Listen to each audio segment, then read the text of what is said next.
नमस्कार, मैं श्यामगिरी। आज के कार्यक्रम में आप सभी दर्शकों का स्वागत है। नीतीश की मुसीबत बढ़ने लगी, बीजेपी नीतीश को करने लगी साइडलाइन।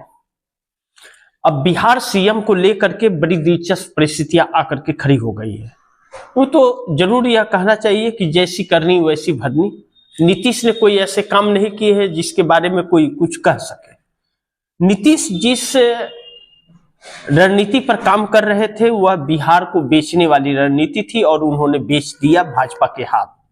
अब इस वक्त मोदी का गुलाम है बिहार।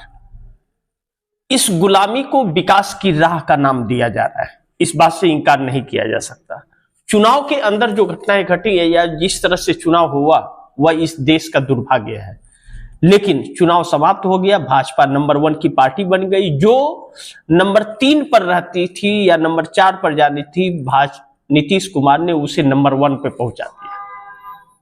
यह कैसी रणनीति रही, जबकि नीतीश यह जानते थे कि उन्हें जिस तरह हाशिए पे रखा गया है, नीतीश कुमार को भारतीय जनता पार्टी पूरी तरह से खत्म करना चाहती थी। फिर भी उन्होंने जिस तरह कार्य किए बिहार चुनाव के अंदर, वह भारतीय जनता पार्टी को नंबर 1 बनाकर खड़ा करती है। इससे नरेंद्र मोदी की जो उत्साह है वह तो बढ़े हैं, लेकिन तानाशाहियां भी अब चरम सीमा पे जाएगी। लेकिन दूसरी तरफ राहुल गांधी ने बुलाई इमरजेंसी मीटिंग, मोदी के लिए नई मुसीबत।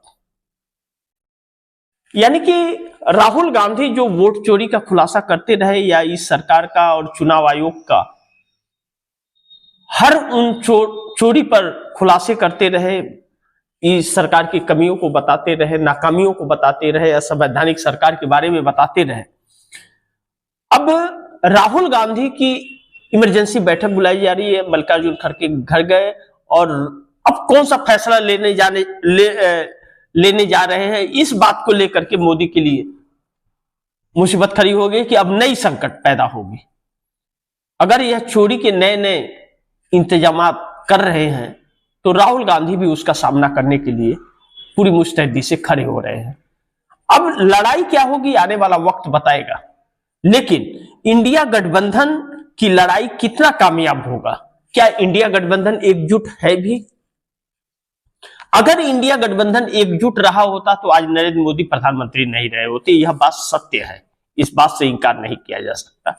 लेकिन बिहार चुनाव ने फिर एकजुट कर दिया है क्या इंडिया गठबंधन को? अभी यह बड़ी महत्वपूर्ण है इस पर चर्चा करना, क्योंकि ममता बनर्जी का अगला नंबर है। मोदी ने साफ कर दिया कि बिहार तो झांकी है, बंगाल अभी बाकी है। यह बात उन्होंने कह दी।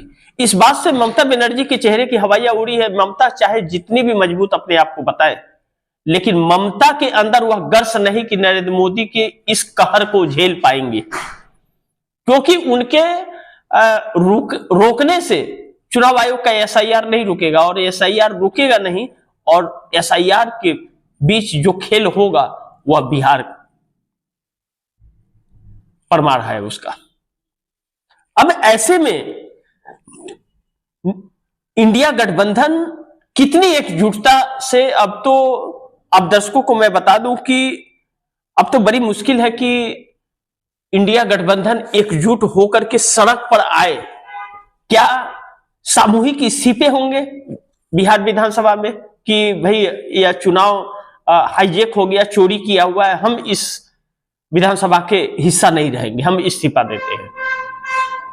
इतनी साहस और ताकत है, यह बड़ी महत्वपूर्ण है देखना। लेकिन दूसरी तरफ नीतीश नायडू अब मिलकर मोदी से लड़ेंगे, मोदी से लेंगे समर्थन वापस।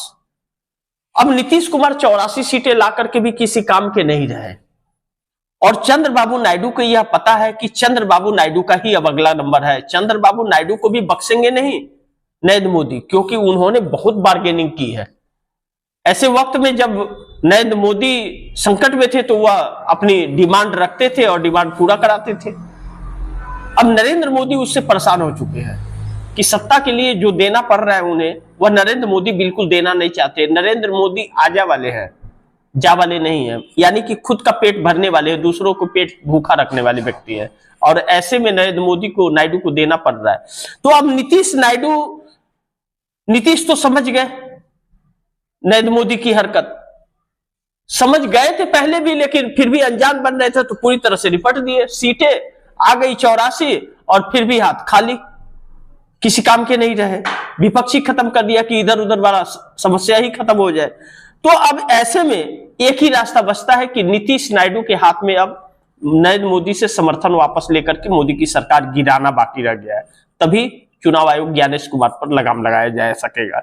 लेकिन चंद्रबाबू नायडू राहुल गांधी से मिलेंगे सरकार बनाने के लिए, इस तरह की बात कही जा रही है। मैं नहीं जानता इसमें कितनी सच्चाई है और इस बात पर चंद्रबाबू नायडू अब ऐसा करने वाले हैं या इंडिया गठबंधन एक है क्या?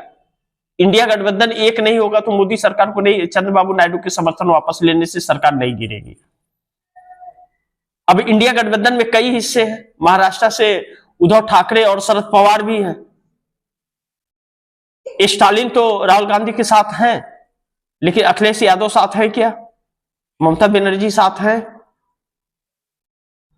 साथ रह करके अगर मोदी सरकार नहीं गिराई गई तो इस समस्या का समाधान नहीं निकलेगा।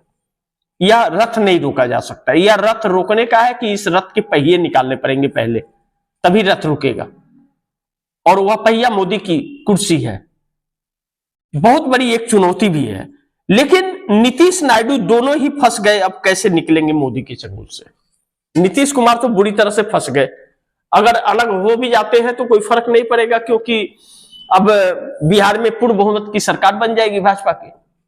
2-4 विधायक है वो तोड़ ताड़ लेगी और राज्यपाल अपना खुद का बैठा ही हुआ है, समर्थन बहुमत साबित करने के लिए 6 महीने का वक्त दे देगा। 6 महीने का वक्त बहुत होता है, कर सकता है वह। तो ऐसे में अगर सरकार गिरती है केंद्र में तभी कोई बात बनेगी। और फंसे दोनों चंगुल में। नीतीश का हर्ष देख करके चंद्रबाबू नायडू परेशान है कि यही हाल मेरा भी होगा कल को। अब तो इसके बावजूद भी क्या हुआ, साथ रहेंगे?